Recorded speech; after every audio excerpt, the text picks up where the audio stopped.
How are you all? Today we will start with the topic electromagnetic induction. Electromagnetic induction means producing electricity with the help of magnetism. अब कैसे हम electricity produce करते हैं magnet से, वो जानने से पहले हम इससे रिलेटेड कुछ टर्म पहले पढ़ लेते हैं। जैसे पहली है मैग्नेटिक फ्लक्स। अब मैग्नेटिक फ्लक्स क्या होता है?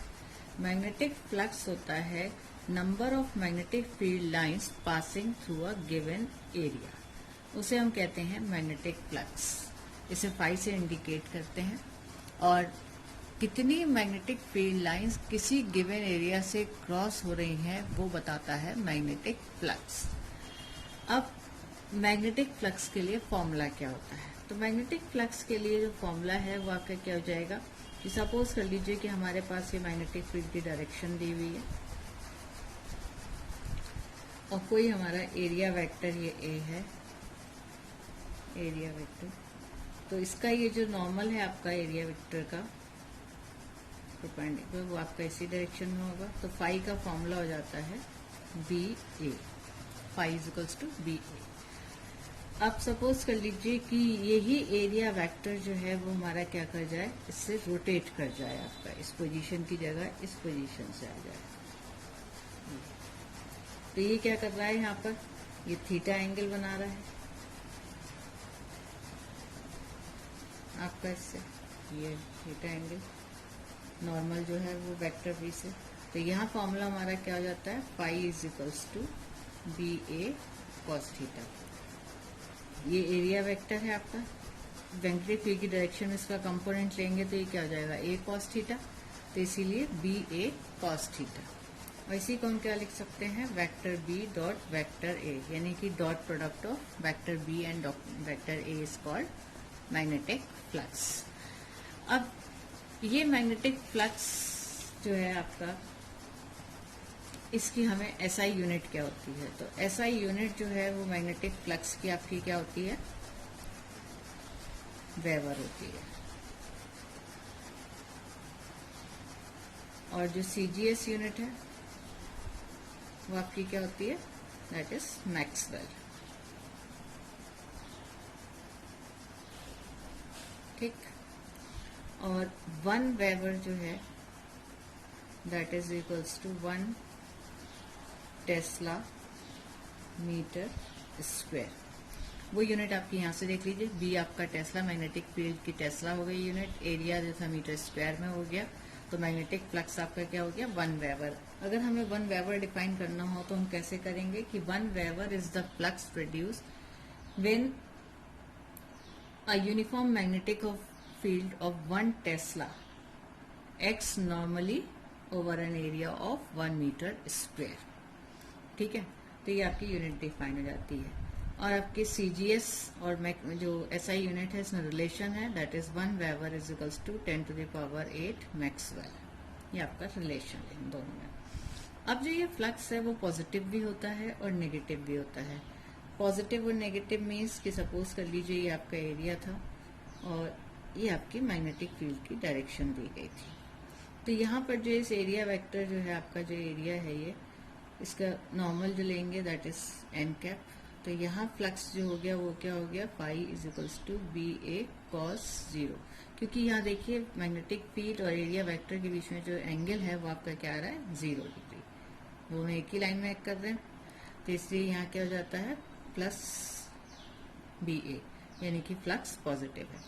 अब सपोज कर लीजिए ये आपका एरिया है और ये आपकी मैग्नेटिक फील्ड की डायरेक्शन दी जा रही है। अब यहाँ क्या है कि हमने जो लिया है इनमें कि नॉर्मल जो हमारी निकल रही है इससे, दैट इज ये आपकी आ गई एन कैप। तो यहाँ क्या हो गया कि आपका नॉर्मल टू द एरिया और वेक्टर मैग्नेटिक फील्ड का जो डायरेक्शन है वो क्या हो गया, अपोजिट हो गया, यानी कि ये एंगल कितना हो गया, 180 डिग्री। तो phi is equals to B A cos 180 degree. Cos 180 -1 होता है, इसलिए ये माइनस बी है, यानी कि फ्लक्स आपका पॉजिटिव भी हो सकता है और नेगेटिव भी हो सकता है। ठीक है, तो ये फ्लक्स आपका कंप्लीट हो गया कि आपका फ्लक्स क्या है कि कितनी magnetic field lines given unit से एरिया से क्रॉस हो रही हैं। उसके बाद इसका formula phi equals to B A, और ये कैसे B A cos theta. Theta जो है वो आपके जो है वो नॉर्मल जो आप एरिया वेक्टर के ड्रॉ करते हैं मैग्नेटिक फील्ड के बीच का डायरेक्शन है, एंगल है। तो इससे आपका नेगेटिव और पॉजिटिव फ्लक्स आपका निकल गया। अब इलेक्ट्रोमैग्नेटिक इंडक्शन, जैसे कि मैंने आपको स्टार्ट करते हुए बताया था कि producing electricity with the help of magnetism. तो इलेक्ट्रोमैग्नेटिक इंडक्शन क्या है कि वो फिनोमेना जिसमें हम ईएमएफ इंड्यूस करते हैं और उसी इंड्यूस्ड ईएमएफ की वजह से करंट इंड्यूस्ड होता है। और ये किसकी वजह से होते हैं? आपके मैग्नेटिक फ्लक्स में चेंज होने की वजह से। कि अगर किसी भी क्लोज सर्किट से लिंक्ड हमारा मैग्नेटिक फ्लक्स चेंज हो रहा है तो वहां पर ईएमएफ इंड्यूस्ड होगी और उस ईएमएफ इंड्यूस होने की वजह से वहां करंट इंड्यूस्ड होगा। तो ये जो फिनोमेना है ये क्या कहलाता है? Electromagnetic induction. इसे फैराडे ने डिस्कवर किया था, और फैराडे ने जो डिस्कवर किया था वो आपका क्या था कि वो इसको काफी टाइम तक इसे फिनोमेना को स्टडी करते हैं, मतलब डिस्कवर करने के लिए उन्होंने काफी टाइम लिया। लेकिन जब उन्हें बहुत दिन हो गए करते हैं तो उन्हें गुस्सा आया। उन्होंने क्या करा, फिर जो उनके हाथ में मैग्नेट थी वो उन्होंने फेंक दी, और फेंकने के साथ ही जो उनकी वहां पर कॉइल का अरेंजमेंट रखा हुआ था, सेटअप, उसमें गैल्वेनोमीटर था लगा हुआ, तो गैल्वेनोमीटर में डिफ्लेक्शन आया। तब उन्होंने डिस्कवर, तो उसे देखिए आपने उन्होंने कैसे किया। उन्होंने क्या किया था कि एक कॉइल आपकी जो थी वो थी, और उस कॉइल में हमने एक गैल्वेनोमीटर जोड़ लिया था। अब गैल्वेनोमीटर क्यों जोड़ा था, रीजन क्या है गैल्वेनोमीटर जोड़ने का, कि गैल्वेनोमीटर जो होता है वो क्या करता है, हमारे स्मॉल करंट्स को जो है वो क्या कर लेता है, डिटेक्ट कर लेता है। तो इन्होंने कॉइल ली, कॉइल में अपना एक गैल्वेनोमीटर जोड़ लिया, और फिर उसके बाद एक मैग्नेट थी जिसको उन्होंने जब परेशान हो गए तो उन्होंने फेंक के उस पर मारा था, वहां फेंक दिया था, जिसकी वजह से, लेकिन अब यहाँ उसको डिस्क्राइब करेंगे कैसे आपका हुआ था। तो यहाँ क्या है, ये कॉइल ले ली, और कॉइल हमारी स्टेशनरी है, और अब यहाँ हम क्या कर रहे हैं, मैग्नेट लिया हुआ है, मैग्नेट का नॉर्थ पोल हम क्या कर रहे हैं, टुवर्ड्स द कॉइल लेके आते हैं। तो जब मैग्नेट का नॉर्थ पोल हम जो है कॉइल की तरफ लाते हैं तो हम क्या देखते हैं कि गैल्वेनोमीटर में डिफ्लेक्शन आ रहा है। ठीक, अब गैल्वेनोमीटर में डिफ्लेक्शन क्यों आ रहा है? इट मीन्स कि वहां कोई करंट प्रोड्यूस हो रहा है। करंट कैसे प्रोड्यूस हो रहा है? तो जब हम इस मैग्नेट का नॉर्थ पोल यहाँ लाते हैं तो इस कॉइल के अंदर से मैग्नेटिक फील्ड लाइंस का जो नंबर है वो चेंज हो रहा है, कि कितनी, अब जितना पास आते जाएंगे उतनी ज्यादा मैग्नेटिक फील्ड लाइंस इसके अंदर से पास होंगी। तो जब मैग्नेटिक फील्ड लाइंस का नंबर चेंज हो रहा है, पहले कम थी अब ज्यादा पास हो रही हैं, तो इससे क्या हो रहा है, मैग्नेटिक फ्लक्स में चेंज आएगा। मैग्नेटिक फ्लक्स में चेंज आने की वजह से क्या होगा, इसमें इंड्यूस्ड ईएमएफ होगी, और ईएमएफ इंड्यूस्ड होने की वजह से इसमें करंट इंड्यूस्ड होगा। अब करंट का डायरेक्शन कैसे दिया जाएगा, कि डायरेक्शन जो है वो कैसा होना चाहिए करंट का, कि किस डायरेक्शन में फ्लो करे। हम इसे क्लॉकवाइज भी फ्लो करवा सकते हैं, एंटी क्लॉकवाइज भी फ्लो करवा सकते हैं, लेकिन एक्चुअल में क्या होगा कि इसी चैप्टर में आप आगे पढ़ेंगे लेंस लॉ।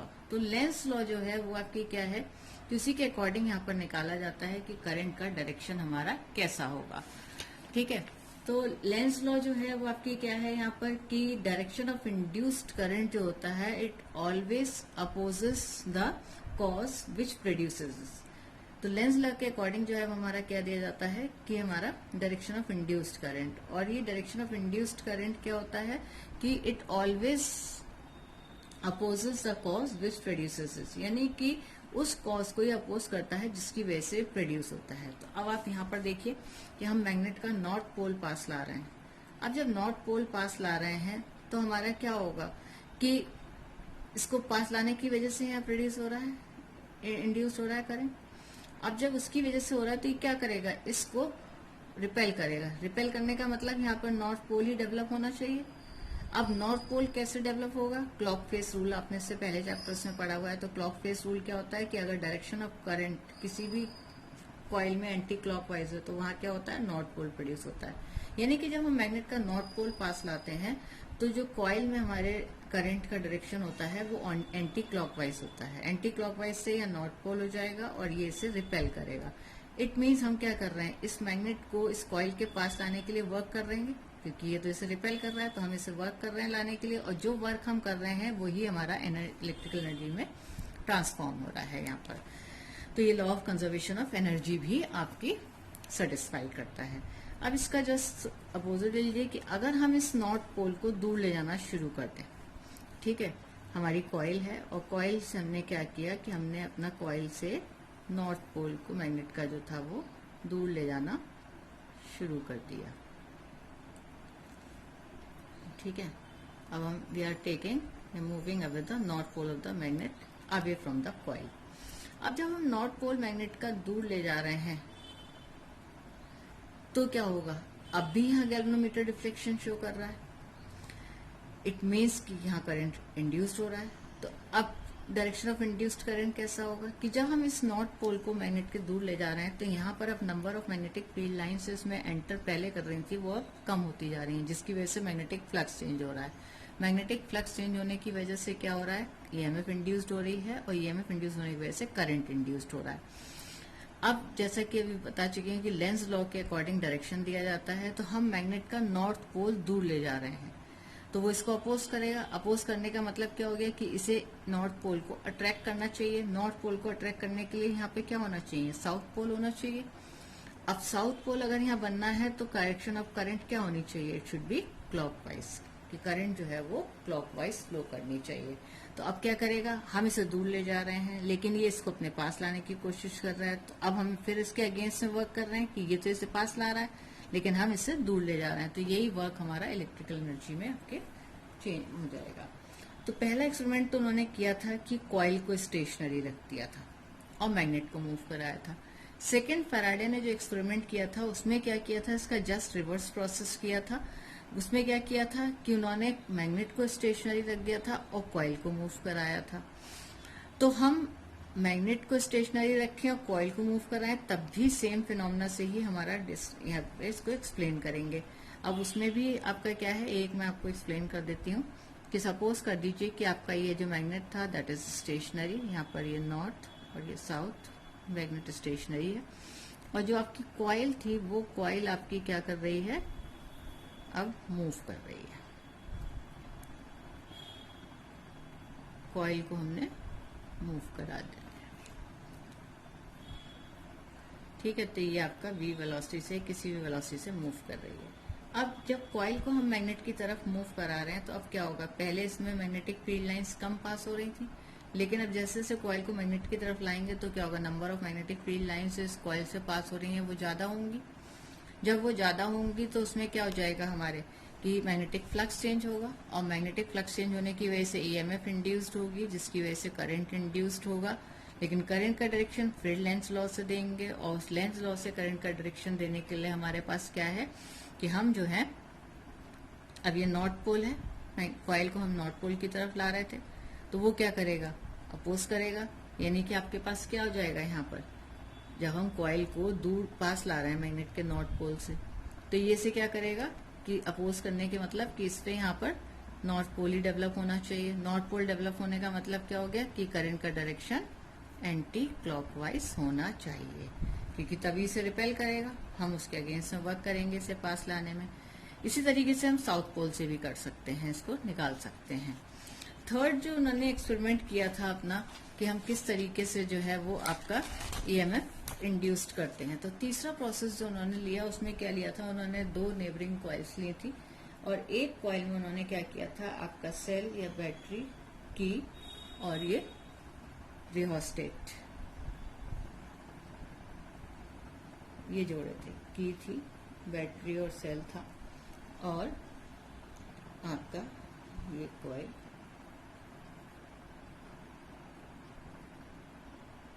थी जिसे हम पी कॉइल कहेंगे। और दूसरी क्या करा था उन्होंने, दूसरा कॉइल इसके जस्ट पास रख लिया था और उस कॉइल में सिर्फ एक गैल्वेनोमीटर अटैच किया गया था, जिससे क्या होगा, गैल्वेनोमीटर अटैच करने का मतलब कि आपका जो है उसमें सिर्फ करंट को हम डिटेक्ट कर सकते हैं। इस कॉइल को हमने एस कॉइल नाम दे दिया। तो इसमें उन्होंने क्या किया, जैसे ही यहाँ पर की इंसर्ट की, इसमें करंट जो था वो फ्लो करना शुरू हुआ। अब जैसे ही हम इस की को इंसर्ट करेंगे तो क्या होगा, करंट की स्ट्रेंथ 0 से मैक्सिमम होगी। अब जैसे ही हम की लगाते हैं तब इसमें गैल्वेनोमीटर में डिफ्लेक्शन होता है लेकिन उसके बाद जो है वो गैल्वेनोमीटर डिफ्लेक्शन शो नहीं करता है। लेकिन जैसे ही फिर हम क्या करेंगे, स्विच ऑफ करेंगे, यानी कि की को हम बाहर निकालेंगे, तो करंट की स्ट्रेंथ 0 होगी, तब यहाँ गैल्वेनोमीटर डिफ्लेक्शन शो करता है। तो ऐसा क्यों होता है, इसका भी रीजन समझ लीजिए। हम जैसे ही यहाँ की इंसर्ट करेंगे तो क्या है, करंट की स्ट्रेंथ 0 से मैक्सिमम हो रही है। अब जब करंट की स्ट्रेंथ 0 से मैक्सिमम हो रही है तो इसकी वजह से कॉइल एस में जो है वो मैग्नेटिक फ्लक्स जो लिंक्ड है वो चेंज हो रहा है। अब मैग्नेटिक फ्लक्स लिंक्ड इससे जब चेंज हो रहा है तो इसमें ईएमएफ इंड्यूस्ड होगी, जिसकी वजह से करंट इंड्यूस्ड होगा। और करंट का डायरेक्शन किससे दिया जाएगा, लेंज लॉ से दिया जाएगा। अब ये किसकी वजह से प्रोड्यूस हो रहा था, करंट की स्ट्रेंथ 0 से मैक्सिमम हो रही थी, इसलिए प्रोड्यूस हो रहा था, यहाँ पर इंड्यूस्ड हुआ है करंट। तो ये जो करंट यहाँ इंड्यूस्ड हुआ है ये इसे क्या करेगा, अपोज करेगा। अपोज करने का मतलब हो गया कि उसे कम करने की कोशिश करेगा। करंट जो यहाँ पर 0 से मैक्सिमम बना था, तो उसे जब कम करने की कोशिश करेगा तो क्या करेगा, इसके अपोजिट डायरेक्शन में फ्लो करेगा। तो इस वाली कॉइल में आपका करंट क्या कर रहा था, क्लॉकवाइज चल रहा था, तो यहाँ कैसे चलेगा, एंटी क्लॉकवाइज हो जाएगा। लेकिन इसका जस्ट रिवर्स केस हो जाएगा कब, जब हम इस की को निकालेंगे, यानी कि इस करंट की सप्लाई बंद करेंगे वेल्स की। तो जब हम यहाँ से की निकालते हैं तो निकालते समय क्या हो रहा है, अब करंट मैक्सिमम से 0 हो रहा है। जब करंट मैक्सिमम से 0 हो रहा है उसकी वजह से लिंक्ड फ्लक्स यहाँ पर जो है वो चेंज होगा, जिसकी वजह से ईएमएफ इंड्यूस और करंट इंड्यूस्ड होगा।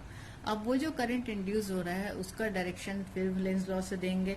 तो अब जो करंट की वैल्यू है वो मैक्सिमम से 0 जा रही है, यानी कि कम हो रहा है, तो इसकी वजह से इंड्यूस्ड हो रहा है यहाँ पे करंट इस वाले में। तो अब ये क्या करेगा, उसे बढ़ाने की कोशिश करेगा। तो क्या होगा कि जिस डायरेक्शन में पी कॉइल में करंट फ्लो कर रहा है उसी डायरेक्शन में क्यू कॉइल में, एस कॉइल में भी करंट फ्लो करेगा, यानी कि सेम डायरेक्शन में करेगा। तो ये चीज आपको क्लियर हो गई कि किस तरीके से जो है हम direction of induced current find करते हैं। कि जो हमारे पास कोई हमारे मैग्नेट हो, स्टेशनरी हो, कॉइल मूव कर रही हो, आइदर हमारी कॉइल स्टेशनरी हो, मैग्नेट मूव कर रही हो, या फिर हमारे पास 2 कॉइल्स हो और एक में हमारे सेल या बैटरी जुड़ी हो और दूसरे में हमारे सिर्फ गैल्वेनोमीटर हो, तो कैसे हमारा करंट इंड्यूस्ड होता है।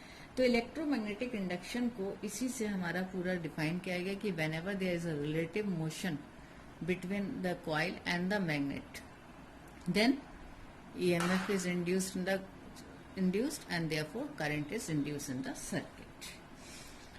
तो हमारी लॉज जो है इलेक्ट्रोमैग्नेटिक इंडक्शन की 2 लॉज हैं हमारी, फैराडेज ने दी थी। तो फर्स्ट लॉ के अकॉर्डिंग क्या है कि whenever the magnetic flux linked with a closed circuit changes an EMF, hence and current is induced in the coil, which lasts only so long as the change in flux is taking place. मतलब क्या है कि जब तक किसी भी coil या circuit से लिंक्ड फ्लक्स चेंज होता रहेगा तब तक ही आपकी ईएमएफ इंड्यूस्ड होगी और करंट इंड्यूस्ड होगा। लेकिन जैसे ही मैग्नेटिक फ्लक्स चेंज होना बंद हो जाएगा, वो एक कांस्टेंट मैग्नीट्यूड का हो जाएगा, तब आपके सर्किट में कोई भी ना तो करंट इंड्यूस्ड होगी और ना ही आपकी ईएमएफ इंड्यूस्ड होगी। और सेकेंड लॉ जो है फैराडे की, वो क्या है कि जो मैग्नीट्यूड होता है ईएमएफ इंड्यूस्ड का, यानी कि इंड्यूस्ड ईएमएफ जो होती है आपकी इंड्यूस्ड ईएमएफ, वो ई से, और इसका जो मैग्नीट्यूड होता है that is equal to the rate of change of magnetic flux. तो E is equals to modulus of D phi by D T. तो सेकेंड लॉ क्या है कि magnitude of induced EMF is equal to the rate of change of magnetic flux linked with the closed circuit. तो E is equals to D phi by D T. Lenz law आपको मैं पहले ही बता चुकी हूँ कि it only states the direction of induced current and induced current direction is such that it opposes the change which produces it. अब हमारे पास क्या है कि यहाँ पर हम इसके फॉर्मूला ये d phi by D t आपको लिख दिया है यहाँ पर। अब इसी को क्या है कि हमारा जो डी फाई यानी कि चेंज इन मैग्नेटिक फ्लक्स, तो सपोज कर लीजिए इनिशियली मैग्नेटिक फ्लक्स जो था वो φ1 था और फाइनली φ2 था, तो φ2 माइनस φ1 अपॉन टी हो जाएगा, कि आपके पास अगर दे रखे हैं पहले। और अगर आपकी कॉइल में n नंबर ऑफ टर्न्स हैं तो आपका formula n φ2 minus φ1 upon T हो जाएगा। तो आपका फाई आपका वेबर में हो गया, n नंबर ऑफ टर्न्स हो गए, टी आपका सेकेंड्स में हो गया। तो आपकी ईएमएफ जो है वो किस में आती है, एसआई यूनिट ईएमएफ की जो है क्या हो जाती है, इट्स वोल्ट्स। अब आपको जो लेंस लॉ बताई, तो उसी लेंस लॉ के अकॉर्डिंग आपको मैंने एक्सप्लेन भी कर दिया था पहले भी इसमें कि किस तरीके से हमारा law of conservation of energy को भी ये वेरीफाई करता है। अब आते हैं हम इसके जो फैराडे ने दिया था, that is motional EMF from Faraday's law. Motional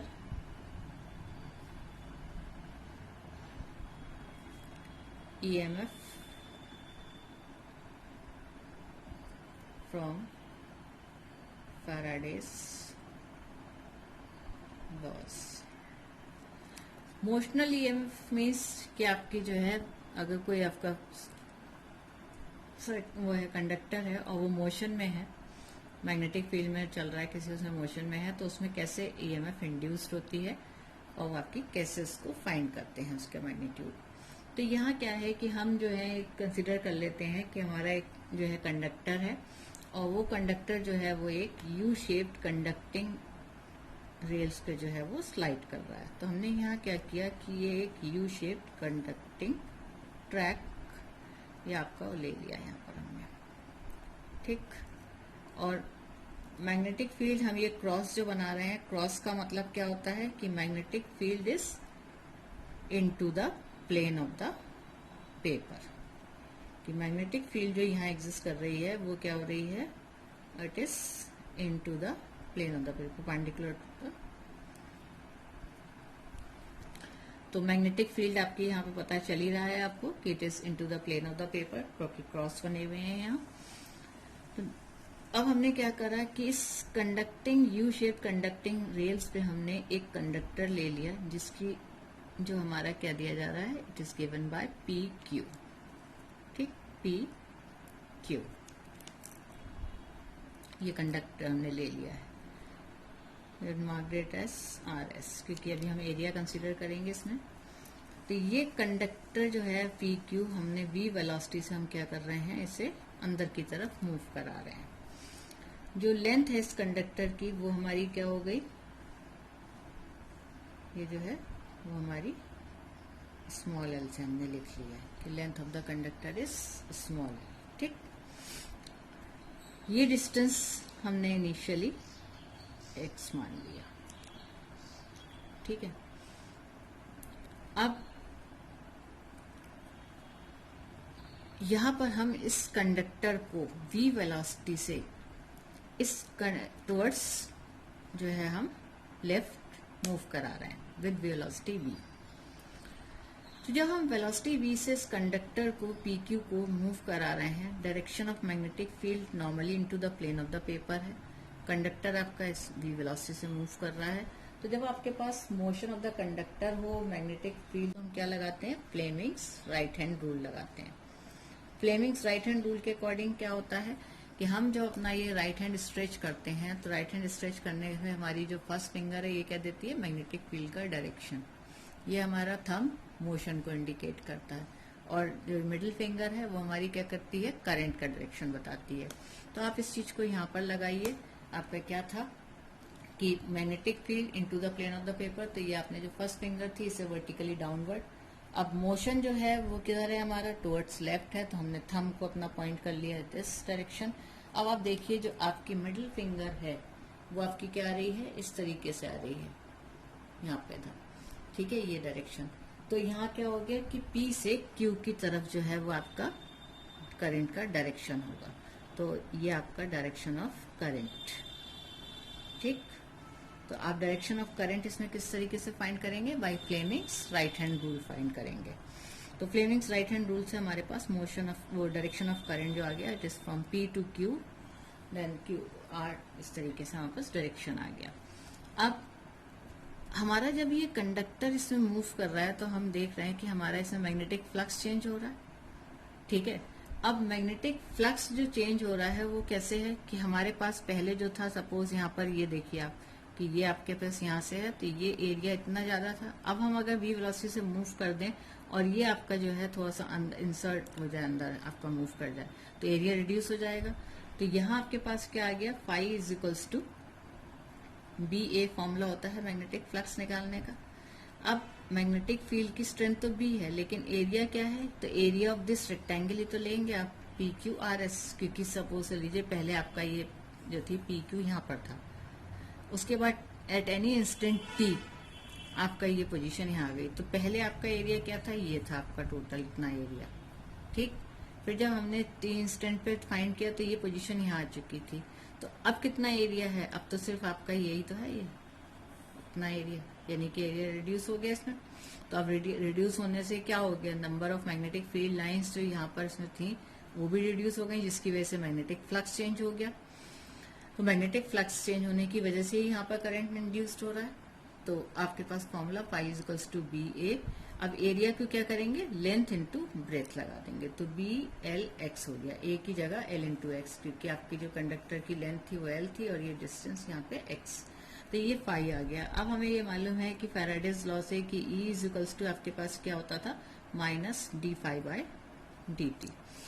तो minus D phi by D T जो है वो आपका क्या हो जाएगा यहाँ पर, कि अब हमने क्या करा, minus D upon D T, और फाई की जगह क्या रख लेंगे, बी एल एक्स, ठीक।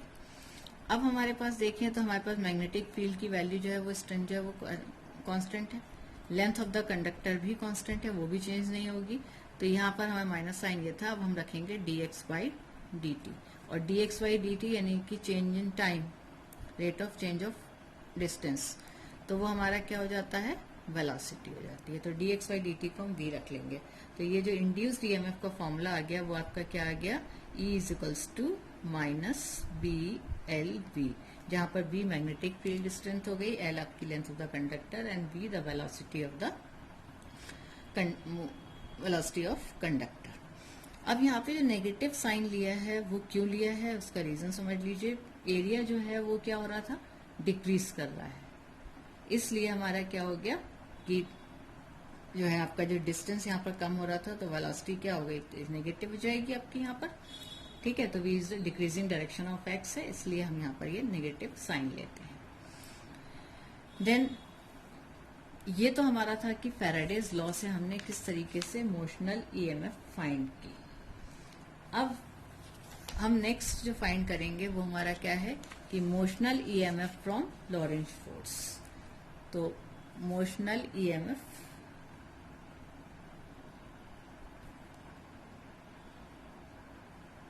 From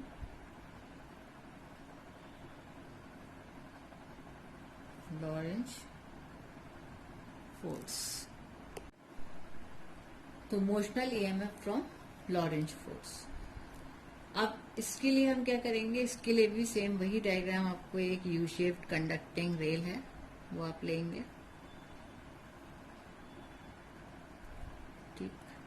magnetic field it is denoted by cross, so it is normally into the plane of the paper.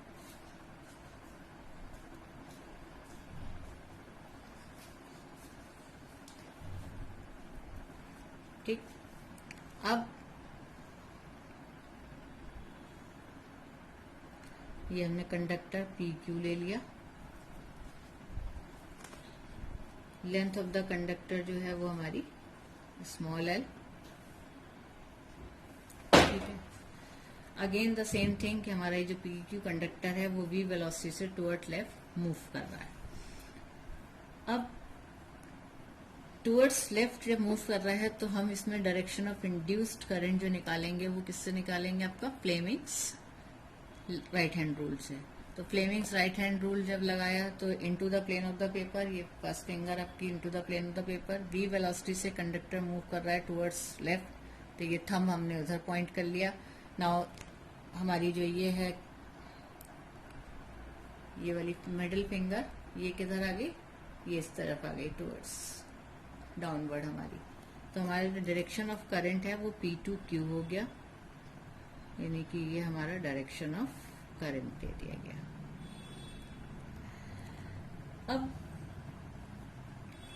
इसमें हमने जो यूनिफॉर्म मैग्नेटिक फील्ड में जो हमने PQ कंडक्टर रखा था और साथ में हमने एक आता कि लेफ्ट में ये V वेलोसिटी से मूव कर रहा है, तो जब ये V वेलोसिटी से मूव कर रहा है तो इस PQ कंडक्टर में जितने भी इलेक्ट्रॉन्स हैं वो भी इसी सेम वेलोसिटी से टुवर्ड्स लेफ्ट जो है वो मूव कर रहे हैं।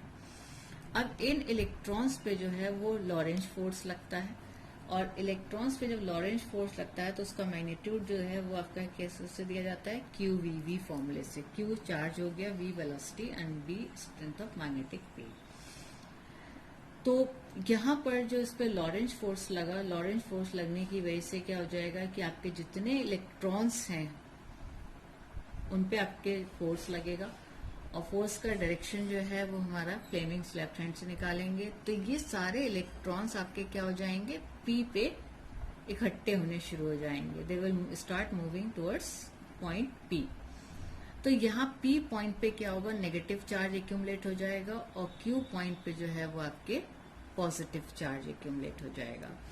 और ये प्रोसेस जो है चलता रहेगा जब तक कि आपके क्या करेंगे कि हमारा ये जो लॉरेंज फोर्स लग रहा था इलेक्ट्रॉन्स पे, और साथ में जो हमारी यहाँ पर जब ये एक्यूमुलेशन होगा तो इलेक्ट्रिक फील्ड सेटअप हो जाएगी, और उस इलेक्ट्रिक फील्ड की वजह से जिस पे फोर्स लगेगा वो आपका क्यू ई लगेगा।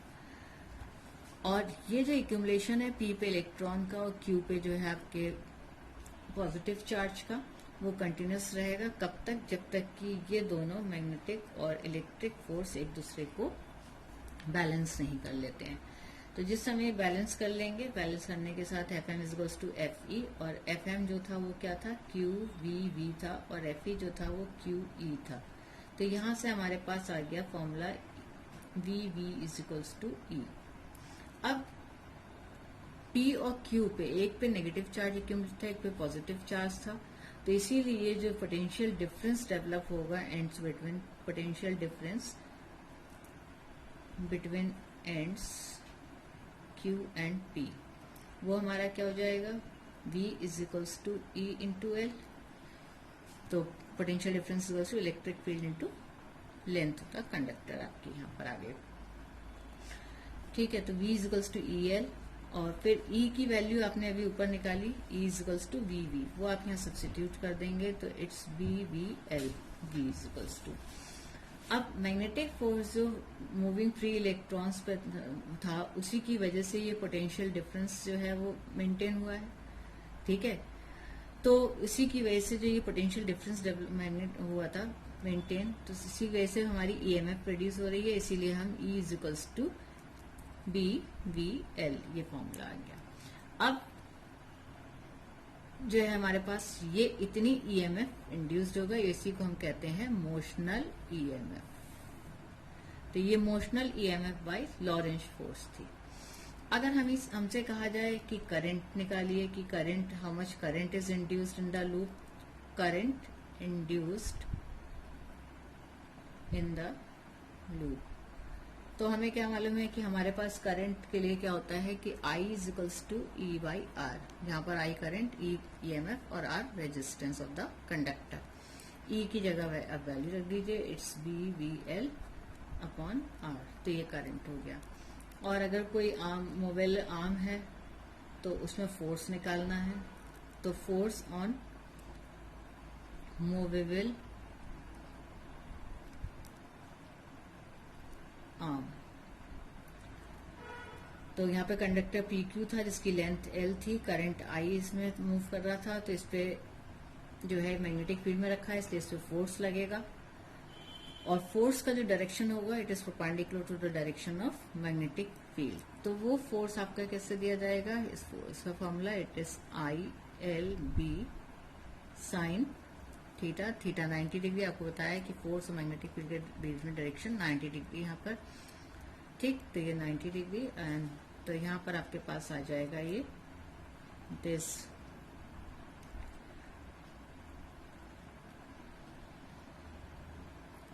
आई की जगह हमने जो भी पीछे निकाला था हमारे पास यहाँ पर B we L upon R, वो लगा लेंगे, it's B we L upon R, ये एल ये बी, और साइन 90 वैल्यू 1 होती है, तो यहाँ से हमारे पास आ गया B square L square B upon R. तो ये फोर्स हो गया हमारे पास। अब पावर अगर निकालनी हो, कितनी पावर डिलीवर करेगा, तो power P is equals to formula एक आपका पड़ा हुआ है F into B, force into velocity. Force की वैल्यू यहाँ से ऊपर से रख लीजिए, B square L square B upon R into B, तो ये कितनी हो गई, B square L square B square upon R हो गई। ठीक, अब ये तो पावर हो गई डिलीवर्ड एक्सटर्नल फोर्स। अब पावर जो है डिसिपेटेड यानी कि कितनी लॉस हुई, तो पावर डिसिपेटेड कैसे निकालेंगे? पावर डिसिपेटेड जो है वो, और पावर डिसिपेटेड को ही हम कैसे एज जूल लॉस भी लिख सकते हैं, जूल लॉस। तो इसलिए पी जे से इंडिकेट कर दिया है। तो आपका जो फॉर्मूला होता है पावर का, एक फॉर्मूला आपके पहले वाले पढ़े हुए हैं, P is equals to I square R. I square की जगह आप वैल्यूज ऊपर से रख लीजिए, B L B upon R का होल स्क्वायर इंटू आर। तो यहाँ क्या आ जाएगा, it's B square L square B square upon R. तो ये आपकी क्या हो गई, पावर डिसिपेटेड।